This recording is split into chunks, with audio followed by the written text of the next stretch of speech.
Hey there, tech enthusiasts. Welcome back to Home. Today, we're going to talk about something that's a bit of a lifesaver for those moments when you can't seem to find your FireStick remote.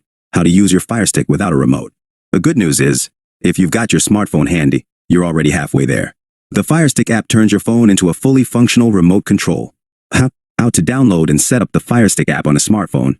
First things first, head over to the App Store or Google Play Store, depending on your device, and search for Fire TV Remote app.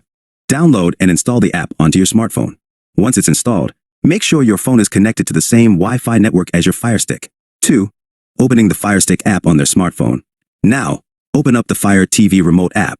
It should automatically detect any Fire TV devices on your network. Select your FireStick from the list, and voila! You've got yourself a virtual remote control right in the palm of your hand. 3. The various functions of the FireStick app, navigating through the menu and controlling playback. From here, you can do pretty much everything you would with the physical remote. Navigate through menus, launch apps, control playback, adjust volume, and even use voice search if your FireStick supports it. 4. Additional features of the FireStick app. Plus, the app offers some neat additional features like keyboard input, which can come in handy when you need to type in search queries or passwords. 5. Common troubleshooting tips.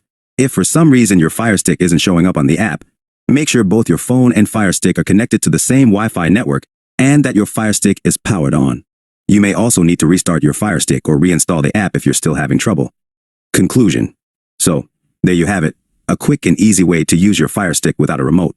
Next time you find yourself frantically searching for that elusive remote, just grab your smartphone and fire up the Fire TV Remote app.